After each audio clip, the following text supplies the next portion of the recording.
Негізінен делимитация, демаркация мәселелері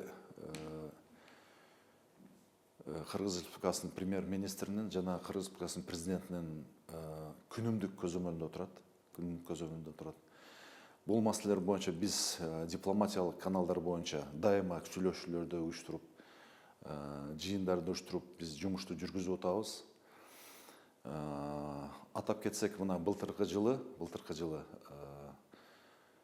Кыргыз Республикасы менен Тажик Республикасынын президенттери учурашып, ошол маселени жылдырыш керек деген келишимге келгенден кийин бизде ошол Кыргыз делегациясы менен Тажик делегациясынын ортосунда жолугушуу болуп өттү Баткен шаарында.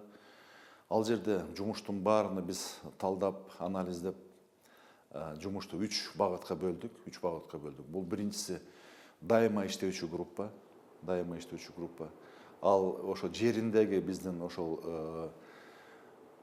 чек арага жана картографияга тиешелүү жетекчилер жетектеп, Бөрүбаев деген жетекчибиз жетектеп келди. Андан сырткары топографиялык жумушчу топтун деңгээлинде дагы график түзүлдү. Бул группанын жетекчиси биздеги жер ресурстары боюнча мамлекеттик агенттиктин директору Ботубаев болду. Андан кийин техникалык группалардын графики түзүлдү. Бул жерде биз ошол делимитацияны жүргүзүү үчүн чоң масштабтагы топографиялык карталар жасоо болуп эсептелет. Бул бардык маселелер эки тараптуу болууга тийиш, себеби бир тараптуу маселени бир тараптуу түзүп алса, ал экинчи тарап кабыл албай калышы мүмкүн.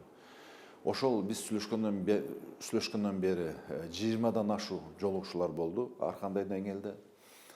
Бүгүнкү күнгө кандай жыйынтык бар? Бүгүнкү күндө ошол чоң масштабтагы топографиялык карталардын 134 даанасы даярдалып, мына жумушка даяр болду.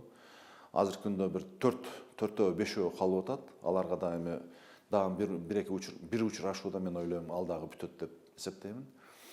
Жолугушуулар бардыгы мындай паритеттин негизинде болуп атат. Бир жолугушуу Тажикстан аймагында болсо, бир жолугушуу Кыргызстандын аймагында, ошентип алмашып жолугушуулар болуп атат. Ал эми негизи биз маселени коюп атабыз бүгүнкү күндө. Ошол чек аранын аймагын мындан ары дагы жазып, тактап жазуу маселесин да катуу коюп атабыз. Мына Тажик тарап менен мындай жумуш жүрүп атат, бирок көпчүлүк маселелер боюнча мына пикир келишпестик болуп атат. Андан сырткары мына өзүңүздөр билесиздер, бизде көп айылдардын ичинде биздин жарандар менен Тажикстандын жарандары мындай тыгыз жашоо болуп атат да. Башкача айтканда, шахмат сыяктуу бир үй Тажик Республикасынын жараны болсо, бир үй Кыргыз Республикасынын жараны болуп, ушундай аябай оор жерлерибиз бар. Анын ичинде мына белгилеп кетчү нерсе Көк Таш айылы, Таштумшук айылы, ошол сыяктуу айылдар. Ал жерде биз эми Тажик тарапка ушу алмашуу жолдорун да сунуштап атабыз. Ар кандай варианттар сунуштап атабыз, алар карап атат. Бүгүнкү күндө эми бир участок боюнча мындай негизи биз макулбуз деген ойду айтып атат, бирок кайсы жерден алмаш керек, канча аймак алмаш керек, ал жөнүндө мындай так жообун айта элек да алырычы. 2020 жылдын 14 январында мына бизде да кезектеги жолугушуу болот Тажик тарап менен. Бул дагы ушул биздин мамлекет жетекчилеринин буйругу менен болуп атат. Мен ойлойм, ошол жолугушууда биринчи ирет биз ошол чек ара аймактардагы коопсуздук маселесин коюшубуз керек.